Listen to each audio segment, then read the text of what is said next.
Hi, I'm Kian, and today I'm going to go through the Mcas for high school physics, and let's begin. So if you have a diagram of two set of charges, set A and set B, which are following describes the electrical force between the charges. So based on Coulomb's law, we know that electrical charge depends on two things, the charge and the distance. The charge in set A and B are the same, and so it only differs by distance, and we know that as the distance increases, the force decreases. So set A must have a greater force. And because their charges are opposite, the force is attractive, and so the answer should be A. Let's move on. A simple circuit is shown, which the following would reduce the total currents by half. So the currents, based on V equals IR, voltage is resistance times current, the current is 4 amps, and we need to make it 2 amps. So we have two options. Either we can increase the resistance, or we can decrease the voltage. So it's definitely not A, because A would basically decrease the resistance, which would increase the current. So this is not A.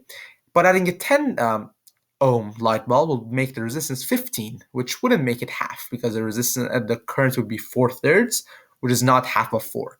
But replacing the 20 volts with 10 volts would basically half the voltage, which would basically also half the current. So the answer is C. Number 4, the graph shows the downward speed of a skydriver. There's a velocity time.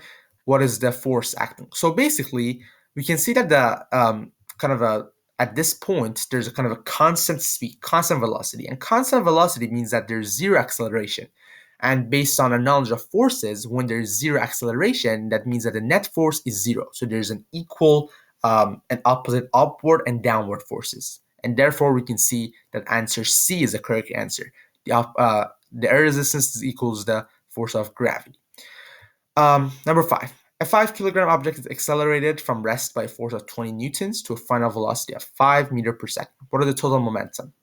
So you have to kind of keep in mind this formula, P equals mv, that the momentum is equal to m times velocity. The mass doesn't usually change, but the velocity changes, and in this case, you have the final velocity, so we can just multiply 5 times 5 to get 25 kilograms meter per second as our answer B. So here, you have two charged objects x and y are separated by distance d as shown. So object y is released, which the following describes the energy of the object. So basically, what you have here are two opposite charges, and in themselves, there's and what kind of energy is there? So first of all, we can see that there's going to be some electrical, as the energy is caused by the electrical field. So we can basically rule out option C and D. So A and B are only choices. But does the object have a kinetic energy or a potential energy? The object wants to kind of get attracted. So there's kind of that electrical potential energy going on that as it's the result of the electrical field. So as a result kind of the potential energy that goes on inside the special kind of charged object, we can say that our answer should be choice B, which is it has a potential energy and a result of objects acts as electrical field.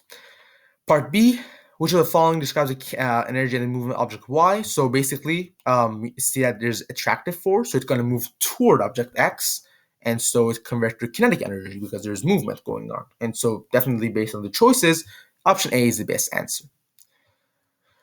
And for part B, which of the following describes the represented electrical field. So basically, before kind of looking at the answers, the electrical field should move from the positive to the negative charge. So the positive is the Y, and so it should move from Y to X.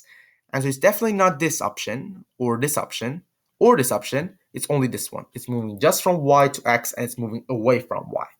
So it's choice C. Question number 7. During an investigation, students placed the compass above a wire in a circuit. The student recorded the position of the compass needle when the switch was open and was closed. So what is supported by the evidence? So I think the key word is here. The compass needle when the switch was open and then when the switch was closed.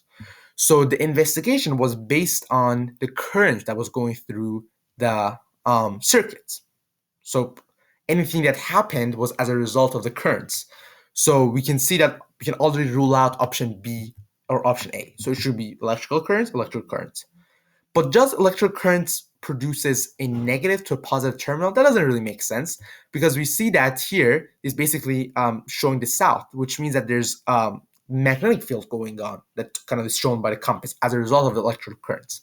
And so the answer should be A. Number 8, launcher was made of spring.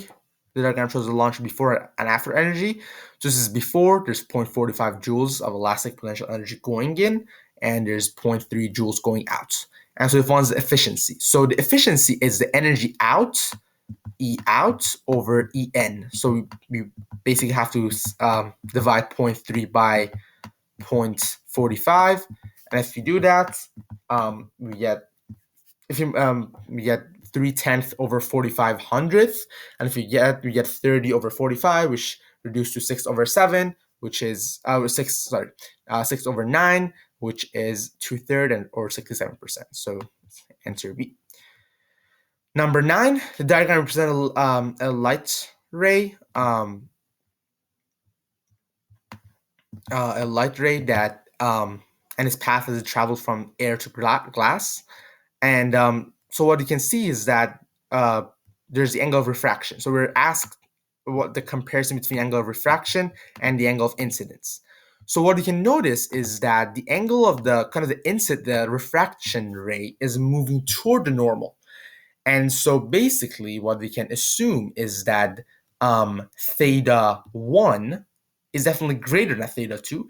And the reason is that we're moving from a less dense to a more dense area. And for light rays, as we increase density, the speed decreases. So if we have to find a choice that says angle of incidence is greater or the angle of refraction is smaller, so either this or this, because the speed of light decreases because we're moving to a more dense area. And so the answer is C. And lastly, ultraviolet radiation from the sun can cause sunburn by sitting in a classroom. Why is have more energy than the visible light? So if we kind of look at our EM spectrum, we can see that the one key factor that kind of leads to the energy of the electromagnetic radiation is the frequency. It's not the velocity, it's not the mass, it's not the wavelength. Actually, wavelength is opposite. The greater the wavelength, the lower the frequency, the lower the energy. And so the answer is C. Thanks for watching and goodbye.